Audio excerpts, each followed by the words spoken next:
આજે આપણે નવી રીતે કોથમીરના પરાઠા બનાવીશું અને સાથે આપણે ઢાબા જેવું સેવ ટમાટાનું શાક બનાવીને તૈયાર કરીશું. તો ચાલો બનાવવાનું શરૂ કરીએ. ઠંડીમાં આ રીતે સેવ ટમેટાનું શાક અને કોથમીરના પરોઠા મળી જાય તો વાત જ અલગ છે, એટલું સરસ બને છે. તો મેં અહીંયા કોથમીર લીધી છે અને સાથે 3 દેશી ટમેટા લીધા છે. દેશી ટમેટાને 3 અલગ અલગ રીતે સમાર્યા છે, જે હું આગળ તમને જણાવી દઈશ. હવે પરોઠા માટે આપણે લોટ બાંધવાનો છે, તો બિલકુલ અલગ મેથડથી જ મેં બનાવ્યા છે, જેનો ટેસ્ટ ખૂબ જ સરસ એવો આવે છે. તો અહીંયા આપણે ઘઉંનો લોટ લઈશું. તો 2 કપ ભરીને મેં ઘઉંનો લોટ લેવાનો છે. પહેલાં 1 કપ નાખ્યો છે મિક્સિંગ બોલમાં અને ફરી 1 કપ એટલે 2 કપ આપણે ઘઉંનો લોટ લેવાનો છે. ઘઉંના લોટની અંદર કોઈ પણ પ્રકારની વસ્તુ આપણે નાખવાની નથી. એમ જ લોટને બાંધી દેવાનો છે અને લોટ છે એ થોડો કઠણ બાંધવાનો છે. એકદમ રોટલી જેવો ઢીલો લોટ બાંધવાનો નથી. થોડું થોડું પાણી નાખી અને લોટ આપણે બાંધીને રેડી કરી લઈશું. લોટ બાંધ્યા પછી એને સરસ રીતે પહેલાં આપણે મસળી લેવાનો છે. વજન દઈ દઈને આ રીતે હાથથી એકદમ આ રીતે સ્મૂથ એવો બનાવી દેવાનો છે. પછી એની ઉપર આપણે ચમચી જેટલું તેલ નાખી અને ફરી મસળશું. થોડો ફરી મસળી અને આપણે એને રેસ્ટ ઉપર રાખી દઈશું, જ્યાં સુધીમાં આપણે શાક બનાવીને તૈયાર કરી લેવાનું છે. તો અહીંયા આ રીતે દબાવી અને હવે ઢક્કણ ઢાંકી સાઈડમાં રાખી અને હવે આપણે શાકના વઘારની તૈયારી કરીશું. તો શાકનો વઘાર માટે થોડું ઢાબા જેવું આપણે શાક બનાવીએ છીએ, એટલે તેલનું પ્રમાણ રાખીશું. તમને ઓછું પસંદ હોય તો તમારે તેલ ઓછું લેવાનું. હવે એની સાથે આપણે તજ અને લવિંગ નાખી દઈશું અને સાથે આપણે રાઈ નાખીશું. તો આ રીતે શાકનો વઘાર કરશો તો આપણે પ્રસંગોમાં સેવ ટમેટાનું શાક કંદોઈ બનાવે ને સેમ એવો જ સ્વાદ તમને આ ટમેટાના શાકમાં આવશે. રાઈ ફૂટવા લાગે એટલે આપણે એની અંદર જીરું નાખી દેવાનું છે. જીરું સરસ એવું તતડી જાય પછી આપણે એને મીઠા લીમડો અને લાલ મરચું નાખી દઈશું અને થોડી આપણે હિંગ નાખીશું વઘારમાં. અને હિંગ નાખી હિંગને સરસ રીતે પહેલાં ફૂટવા દેવાની. જો કાચી હિંગમાં તમે વઘાર કરો ને તો હિંગની સુગંધ બિલકુલ નહીં આવે. હવે થોડું આદું નાખી દઈશું. આ જગ્યાએ તમને લસણ પસંદ હોય તો લસણની ટુકડા અથવા તો પેસ્ટ નાખી દેવાની. હવે વઘાર કર્યો અને તરત મેં ઢક્કણ ઢાંકી દીધું છે, જેથી વઘાર ઉડી અને ઉપર ચોટે. હવે 3 દેશી ટમેટા હતા ગોળ મોટા, એ ટમેટાને મેં 1.5 ટમેટાના ટુકડા કર્યા છે. 1 ટમેટું મેં આ રીતે પ્યુરી કરી લીધી છે. હવે ટમેટાના ટુકડા અને પ્યુરી આપણે નાખી દઈશું. બાકીનું અડધું ટમેટું છે એને મોટા મોટા ટુકડોમાં રાખ્યું છે, એનો આપણે છેલ્લો ઉપયોગ કરીશું. તો પ્યુરી અને ટમેટા બંને નાખી અને 2 મિનિટ જેવા આપણે તેલમાં ચલાવી પછી આપણે મસાલા કરી દઈશું. તો મસાલામાં આપણે હળદર, લાલ મરચું પાવડર, કલર સરસ આવે એટલા માટે કાશ્મીરી મરચું, ધાણા જીરું અને સ્વાદ પ્રમાણે આપણે અહીંયા મીઠાનો ઉપયોગ કરી લેવાનો છે.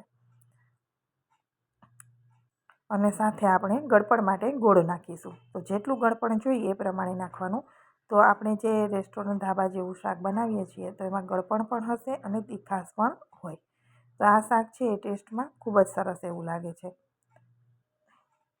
શાકમાંથી તેલ છૂટું પડે ત્યાં સુધી આપણે થોડી વાર એને ચલાવતા રહીશું, જેથી શાક એકદમ સરસ રીતે પ્રોપર કૂક કરવાનું છે. એની ગ્રેવી છે એકદમ સરસ કૂક થઈ જવી જોઈએ. એમાં પાણીનો ભાગ જે છે એ દેખાવો ના જોઈએ. તમે જોઈ શકો છો ચમચામાં આ રીતે ઉપર લઈએ ને એમાં પાણી ન લાગવું જોઈએ, એટલી પ્રોપર ગ્રેવી આપણે સરસ કૂક કરી લેવાની છે.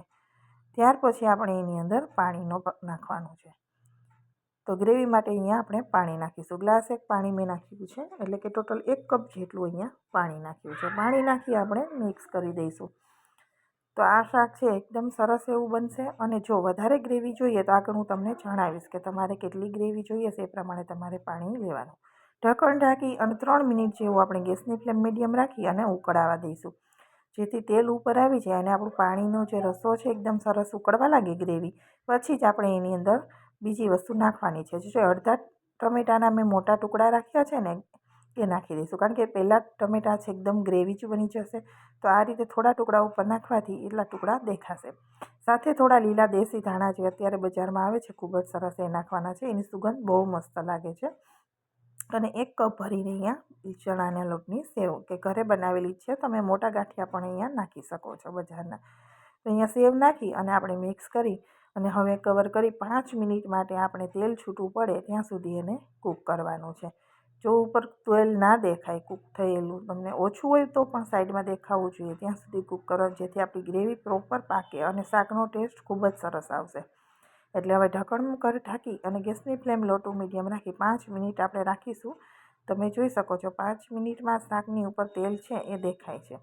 એટલે હવે ફરી આપણે મિક્સ કરી દઈશું. આ જગ્યાએ જો તમને ગ્રેવી જોતી હોય તો તમારે ગરમ પાણી નાખી અને ગ્રેવી વધારે રાખવાની રસો.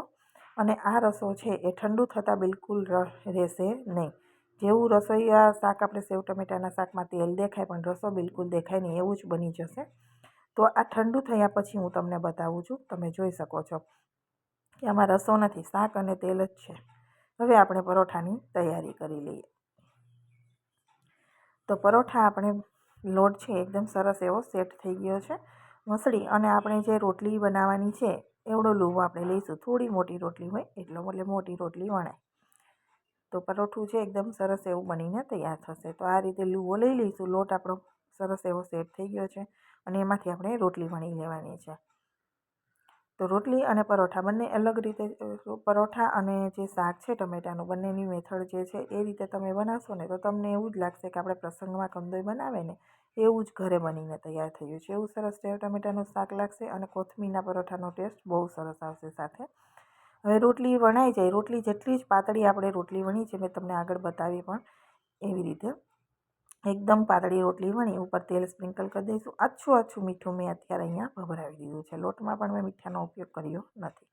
હવે સાથે અહીંયા અજમા આ રીતે છાંટી દઈશું ઉપર. અજમા ટેસ્ટમાં પણ સારા લાગે અને પાચન માટે પણ સારા. હવે ઉપરથી આપણે ચીલી ફ્લેક્સ આ રીતે સ્પ્રેડ કરી દઈશું અને લીલા ધાણા. તો આખા રોટલીની ઉપર એકદમ સરસ રીતે લીલા ધાણાને પાથરી દેવાના છે.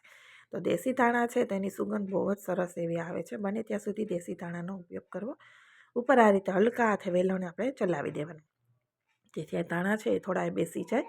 અને પછી આપણે અડધો વચ્ચેથી આ રીતે કાપો કરી દેવાનો છે અને એનો હલકા હાથે આ રીતે રોલ વાળી દઈશું. કોરડીને તમે વાળશો ને એટલે ઇઝીલી વળી જશે. બહુ પેલું કંઈ થતું નથી, એકદમ ઇઝીલી વળી જશે. હવે આ રીતે ઉપર રાખી અને ઉપરથી નીચે આપણે દબાવવાનું છે એને આ રીતે ગોળ લુવો કરી અને આપણે એને વણી લઈશું. હવે આને વધારે પડતું વણીશું નહીં, થોડું જાડું એવું રાખીશું. તો આટલું વણી અને આપણે હવે આ રીતે બધા જ પરોઠાને બનાવી અને હું રેડી કરી લઉં છું. તમે જોઈ શકો છો એકદમ સરસ દેખાય છે કોથમીરના પરોઠા. તો હવે આપણે એને શેકી લઈએ. તો ગેસ ઉપર મેં પહેલેથી જ પેન છે ગરમ કરવા રાખી દીધી હતી. હવે આપણે એની અંદર પરોઠું રાખી અને પરોઠાને આપણે 2 મિનિટ જેવું થાય એટલે આપણે સાઈડ પલટાવી દઈશું.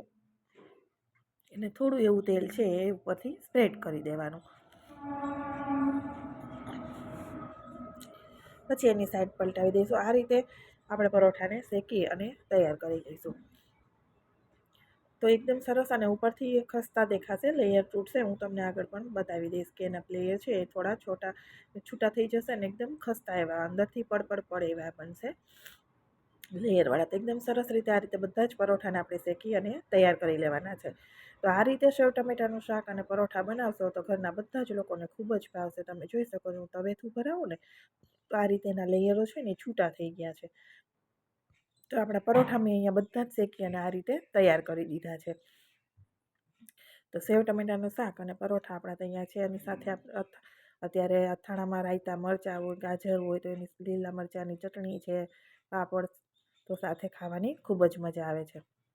તો એકવાર તમે આ રીતે જરૂરથી બનાવજો. ઢાબા જેવું જ તમને શાક અને પરોઠા ખાવામાં ટેસ્ટ આવશે. એકદમ સરસ એવું બનીને તૈયાર થાય છે. અને હું પરોઠું તમને નજીકથી પણ બતાવી દઉં છું. તો એકદમ ખસ્તા અને ખૂબ જ સરસ એવું અંદરથી બને છે. એના લેયર છે ને બધા અલગ અલગ થઈ જાય જો આ રીતે. વિડીયો પસંદ આવ્યો હોય તો ચેનલને સબસ્ક્રાઈબ જરૂરથી કરી દીજો અને લાઇક અને શેર કરવાનું બિલકુલ ભૂલતા નહીં. ફરી મળીશું નવા વિડીયો સાથે. Bye bye, take care.